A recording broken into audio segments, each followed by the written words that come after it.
Hello my lovelies. So இன்னைக்கு வீடியோவில் பார்த்தீங்கன்னா கிட்டத்தட்ட நான் ஒரு 1.5 year பேக்குக்கு முன்னாடி ஒரு ஸ்கின் பீல் ஆஃப் பற்றி வீடியோ போட்டிருந்தேன். அதில் வந்து நிறைய கமெண்ட்ஸ் வந்துச்சு. உண்மையாகவே நான் 1.5 yearஆகவே நான் யூடியூப்பில் அவ்வளோ ஆக்டிவாக இல்லை. ஈவன் எனக்கு நோட்டிஃபிகேஷன் கூட வரலை. நிறைய பேர் அந்த கமெண்ட்ஸில் என்ன சொல்லியிருந்தீங்கன்னா உங்களால் வீடியோக்கு ரிப்ளை கூட பண்ண முடியல, அப்புறம் எதுக்கு வீடியோ போடுறீங்க இந்த மாதிரிலாம் கேட்டிருக்கீங்க. பட் ரியலி சாரி, நான் வந்து உண்மையாகவே யூடியூப்ல வந்து அந்த கமெண்ட்ஸ் எல்லாம் பார்க்கல. ஈவன் வீடியோஸ் வந்து அவ்வளோ வைரல் ஆனதையும் நான் பார்க்கவே கிடையாது. இப்போ வந்து அதை பற்றி நான் பேசுகிறேன். இப்போ வந்து பார்த்தீங்கன்னா ஸ்கின் பீல் ஆஃப்ல நிறைய பேருக்கு நிறைய டவுட் இருக்கும்.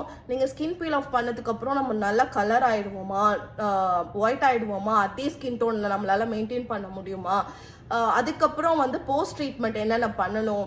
ஸோ இதை பற்றி நான் ஃபுல் அண்ட் ஃபுல் எக்ஸ்பிளைன் பண்ண போகிறேன். ஃபர்ஸ்ட் நீங்கள் வந்து ஸ்கின் பீல் ஆஃப் பண்ணணும்னா நல்ல ஒரு டெர்மட்டாலஜிஸ்ட் கிட்ட போகணும். நான் வந்து சென்னையில் ஷோலிங்கநல்லூரில் ஒரு டாக்டர் கிட்ட பண்ணியிருந்தேன். ஒரு ஃபேமஸான ஒரு கிளினிக்கில் பண்ணியிருந்தேன். இதுக்கு வந்து ஒரு 6 sessions பண்ணியிருந்தேன். 6 session வந்து 25,000 சம்திங் அப்படி இருந்துச்சு.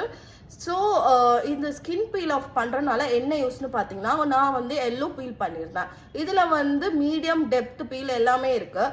ஆஸ் அ பிகினராக நீங்கள் வந்து மீடியம் பீல் வந்து பண்ணலாம். அதுக்கு முன்னாடி உங்களோட ஸ்கின் டைப்பை வந்து டாக்டர் அனலைஸ் பண்ணுவாங்க. அனலைஸ் பண்ணிவிட்டு உங்களுக்கு எது செட் ஆகுதுன்னு பார்ப்பாங்க.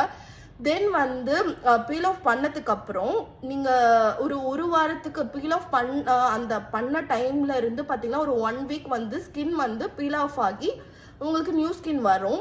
அது வரைக்கும் வந்து வெயில போகிறது ஃபுல்லாகவே அவாய்ட் பண்ணுறது பெட்டர். வீட்லேயே தான் இருக்கும். நான் வீட்டில் தான் இருந்தேன். ஏன்னா நீங்கள் அந்த டைமில் வெளியில் போனீங்கன்னா நீங்கள் பண்ணது எல்லாமே வேஸ்ட் ஆகிடும். திரும்பவும் ரொம்ப டேன் ஆகிடுவீங்க. இதுதான் உண்மை. ஸோ வெளியில் போகிறது மோஸ்ட்லி அவாய்ட் பண்ணிடணும். அதுக்கப்புறம் வந்து பார்த்தீங்கன்னா உங்கள் ஸ்கின் வந்துட்டு பீல் ஆஃப் ஆக ஃப்ளேக்கினஸ் ஆகும். ஃபர்ஸ்ட் டே செகண்ட் டேலாம் வந்து ஸ்கின் பீல் ஆஃப் ஆக ஸ்டார்ட் ஆகிடும். சில பேர்த்துக்கு இன்னும் ரொம்ப லாங்காக எடுக்கலாம். Based on the skin type skin peel off வந்து அதோட ஜேர்னி லேட் ஆகும், டிலே ஆகும். எனக்கு வந்து 7 daysலேயே முடிஞ்சிருச்சு. இதே சில பேர்த்துக்கு 10 days ஆகலாம், 15 days ஆகலாம், 20 days கூட ஆகலாம். It's depends on the skin type. So அந்த ஸ்கின் பீல் ஆஃப் பண்ணதுக்கு அப்புறம் எனக்கு வந்து ரொம்ப இச்சினஸாக இருந்துச்சு. பீலாக ஸ்டார்ட் ஆனதும் நம்ம வந்து கையை வச்சு அதை வந்து எடுக்கக்கூடாது அந்த ஸ்கின்னை. ஸோ அது வந்து டாக்டர் அட்வைஸ் பண்ணுவாங்க. அதுவே வந்து பீல் ஆஃப் ஆகி அதுவே விழுந்துட்டும். ஸோ நீங்கள் எதுவுமே பண்ண தேவையில்ல. அதுக்கப்புறம் போஸ்ட் ட்ரீட்மெண்ட் வந்து பார்த்தீங்கன்னா நல்லா மாய்ஸ்சரைசர் யூஸ் பண்ணணும், நல்லா சன்ஸ்க்ரீன் யூஸ் பண்ணணும். எந்த அளவுக்குன்னு பார்த்தீங்கன்னா நீங்கள் ஒரே வாரத்தில் சன்ஸ்க்ரீன் மாய்ஸ்சரைசர் எல்லாத்தையுமே முடிச்சிடணும். அந்த அளவுக்கு நல்லா சன்ஸ்க்ரீன் மாய்ஸ்சரைசர் ரெகுலராக அப்ளை பண்ணி